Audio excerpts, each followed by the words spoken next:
హరీష్ రావు అన్నటువంటి మాట ఇదే బడ్జెట్ కోసానికి. అరచేతిలో వైకుంఠం, బడ్జెట్ బుక్లో 2 పేజీలు పెరిగాయే తప్ప పసలేదని హరీష్ రావు అన్నాడు. 6 గ్యారంటీల ఊసే లేదు, మహిళలకు నెలకు 2500 ఇవ్వకుండా అందాల పోటీలకు 250 కోట్లు పెడతారా అని ప్రశ్న. డైరెక్ట్గా హరీష్ రావు అడిగినటువంటి ప్రశ్న ఇది.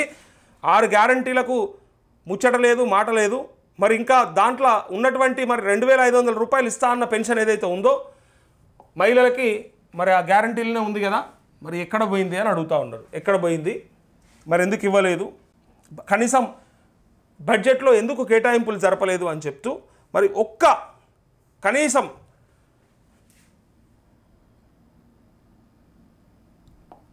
దాని కేటాయింపులు జరపకపోగా, దాని గురించి మాట్లాడకపోగా అందాల పోటీలకు 250 కోట్లు అవసరమా అన్నట్టుగా పెట్టిండు.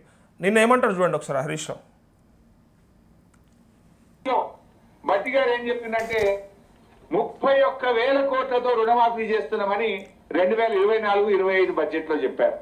31,000 కోట్లతో చేస్తామని చెప్పారు. ఇది ప్రజలలో ఉన్నటువంటి సమస్య, రైతులలో ఉన్నటువంటి ఇబ్బంది కాబట్టి ఇలా ఎవరైనా సరే మాట్లాడే పరిస్థితి, మాట్లాడకుండా తప్పించుకోపోయే పరిస్థితే లేదు ఈ రాష్ట్రంలో. మీరు అసెంబ్లీలో చూసిండ్రు, బడ్జెట్ సమావేశాల్లో చూసిండ్రు, నిన్న ప్రెస్ మీట్లో కూడా అదే మాట్లాడిండు. మరి ఇది సమస్యనే కాకపోతే చాలామంది అనుకుంటారు అయ్యి ఏమున్నదన్న ఇంకా ఏమున్నది అలా ఎయ్యర్తి అంటే అది వాస్తవమే కావచ్చు, చెయ్యకపోవచ్చు, అనుమానం ఉండొచ్చు. కానీ అడగకుండా అసలు మాట్లాడకుండా అసలు చేయించుకోకుండా ఉందామా అనేదే మనం అడుగుతున్నటువంటి ప్రశ్న. ఇలా హరీష్ రావు ఎట్లా మాట్లాడిండు చూడరు మీరు ఒకసారి. మన ప్రాబ్లం ఏదైతే ఉందో ఆయన ఇలా మాట్లాడిండు. ఈ బడ్జెట్ లో చూస్తే మేము 20,000 కోట్లు ఇచ్చేస్తాము అని చెప్పేసాం. అంటే ఇప్పుడు మిగతా సంగతి ఏంటి? అంతే సూటిగా అసలు మిగతా సంగతి ఏంది, మిగతాకి ఎగబెడతారా చెప్తే అదనే చెప్పుండ్రి.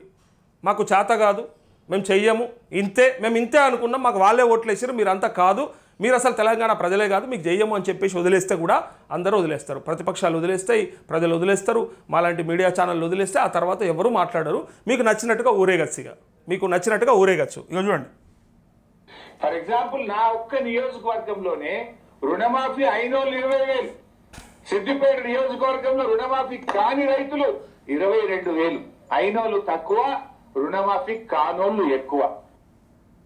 నియోజకవర్గంలో రుణమాఫీ కాని రైతులు 22,000, అయినోళ్ళు తక్కువ, రుణమాఫీ కానోళ్ళు ఎక్కువ. కానీ బడ్జెట్ ప్రసంగంలో ఏం చెప్పిండు, ఇక రుణమాఫీ అయిపోయింది అన్నట్టు చెప్తున్నారు. మరి మిగతా వాళ్ళకి ఇస్తారా? ఎప్పుడు ఇస్తారు? రేవంత్ రెడ్డి గారు 2 లక్షల మీద ఉన్న వాళ్ళు కట్టండి. ఇప్పుడు ఈయన అడుగుతున్నటువంటి ప్రశ్న సూటిగా మనం రోజు ఏదైతే అడుగుతున్నామో అదే ప్రశ్న అడిగిండు. నిజంగా ఎన్నో రోజుల నుంచి ఎదురు చూస్తున్నాం మనం ఈ ప్రశ్న. మిగతా వాళ్ళకి ఇస్తారా, ఇస్తే ఎప్పుడు ఇస్తారు, దాని కథ ఏంది, దాని లెక్క ఏందని డైరెక్ట్గా సూటిగా అడిగిండు. పైగా రేవంత్ రెడ్డి అన్నాడు అని చెప్పి అన్నాడు, కానీ ఒకటి అది కూడా మర్చిపోయినట్టు వ్యవసాయ శాఖ పెట్టుకున్న గైడ్లైన్స్లో ఉన్నదని చెప్పినా అయిపోతుండే.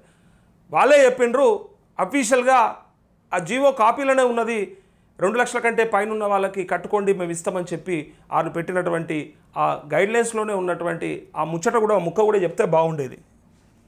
కట్టండి, ఉరకండి, బ్యాంకులో పోయి కట్టండి, మీరు ఎవరైతే 2 లక్షల మీద ఉన్నది కడతారో మీకు కూడా రుణమాఫీ చేస్తానని రేవంత్ రెడ్డి చెప్పిండు.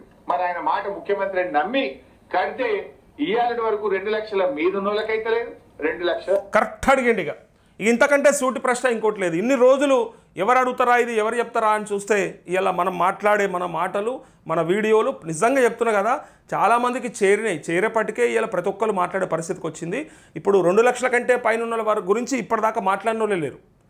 ప్రతిపక్షం వాళ్ళు కూడా మాట్లాడలే. వాళ్ళు ఏమనుకురంటే ఏముందిలే లోపలే కాలే, ఇంకా మీద్దమని మాట్లాడతారులే, మీ సంగతి తర్వాత చూసుకుందాంలే అని ఇట్లా కొంత లైట్ తీసుకోరు. కానీ ఇప్పుడు మీద ఉన్న ఒత్తిడి పెరిగింది. పైన ఉన్న వాళ్ళంతా కూడా 1000, 2000, 5000, 10,000, 20,000, 30,000 ఉన్న వాళ్ళంతా కట్టేసారు. మన దగ్గరనే వేలాది మా అకౌంట్లు ఉన్నాయి, డేటా ఉంది.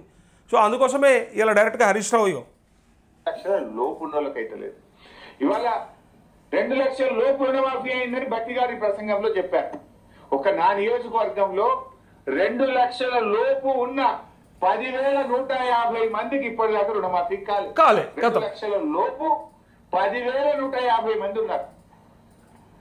అంటే మరి నువ్వు 2 లక్షల లోపు అయిపోయిందనేది పిచ్చి అబద్ధం కదా. 2 లక్షల లోపు రుణమాఫీ అయిందని కూడా బట్టి పోదామా మదిరేపు? ఎప్పుడు పోదని చెప్పు, పోయి అడుగుదాంపా రుణమాఫీ మొత్తం అయిందా, ఏ ఊరికి పోదామో నీ నియోజకవర్గంలో చెప్పు. లేదు నా నియోజకవర్గానికి వస్తా అంటే సాధారణంగా నేను ఆహ్వానిస్తా. రుణమాఫీ అయిపోయింది 2 లక్షల లోపు అని చెప్పినావు, కాలేదు.